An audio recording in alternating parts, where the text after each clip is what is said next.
ജാതി ചിന്തകളെ യുക്തിചിന്തകളിലൂടെ നേരിട്ട നായകൻ. പുലയനപ്പൻ എന്ന് സ്വയം വിശേഷിപ്പിച്ച സഹോദരൻ അയ്യപ്പൻ.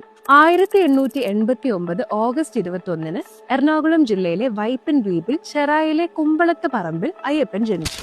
വിദ്യാഭ്യാസം പറവൂർ ഇംഗ്ലീഷ് ഹൈസ്കൂളിലും കോഴിക്കോട് മലബാർ ക്രിസ്ത്യൻ കോളേജിലും മദ്രാസ് ക്രിസ്ത്യൻ കോളേജിലുമായി പൂർത്തിയാക്കി. വിദ്യാർത്ഥി കാലഘട്ടത്തിൽ തന്നെ ജാതി വിവേചനം അദ്ദേഹത്തിന്റെ മനസ്സിനെ മുറിവേൽപ്പിച്ചു. ഈ സമയത്താണ് ശ്രീനാരായണ ഗുരുദേവനുമായി അദ്ദേഹം ബന്ധപ്പെടുന്നത്. ഗുരുവിന്റെ ഒരു ജാതി ഒരു മതം ഒരു ദൈവം മനുഷ്യന് എന്ന ദർശനം അയ്യപ്പന്റെ ജീവിത ലക്ഷ്യമായി മാറി. 1917 ചെറായിൽ അയ്യപ്പൻ നടത്തിയ മിശ്രഭോജനം കേരള ചരിത്രത്തിൽ ഏറ്റവും വിപ്ലവകരമായ സാമൂഹിക പരിഷ്കരണമായിരുന്നു.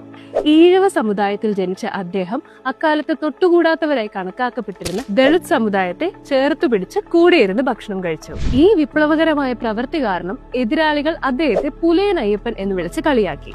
എന്നാൽ ആ പേര് അദ്ദേഹം ഒരു ബഹുമതിയായി സ്വീകരിച്ചു. ഈ സംഭവത്തെ തുടർന്ന് പിന്നോക്ക സമുദായങ്ങളുടെ ഉന്നമനത്തിനായി അദ്ദേഹം സഹോദര സംഘം സ്ഥാപിച്ചു. ഇതിലൂടെയാണ് അദ്ദേഹം സഹോദരൻ അയ്യപ്പൻ എന്നറിയപ്പെട്ടു തുടങ്ങിയത്. ജാതി വേണ്ട, മതം വേണ്ട, ദൈവം വേണ്ട മനുഷ്യന് എന്ന് തിരുത്തി. യുക്തിവാദവും ശാസ്ത്ര പ്രചാരണവും ലക്ഷ്യമിട്ട് അദ്ദേഹം സഹോദരൻ എന്ന പേരിൽ ഒരു പത്രം തുടങ്ങി.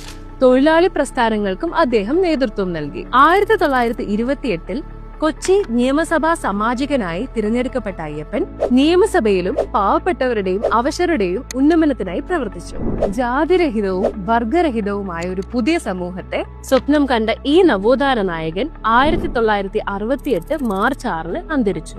എന്നാൽ അദ്ദേഹം കേരളത്തിൽ പടർത്തിയ യുക്തിചിന്തയുടെയും സാഹോദര്യത്തിന്റെയും വെളിച്ചം ഇന്നും ഒരു വഴികാട്ടിയായി മാറിയിരിക്കുന്നു.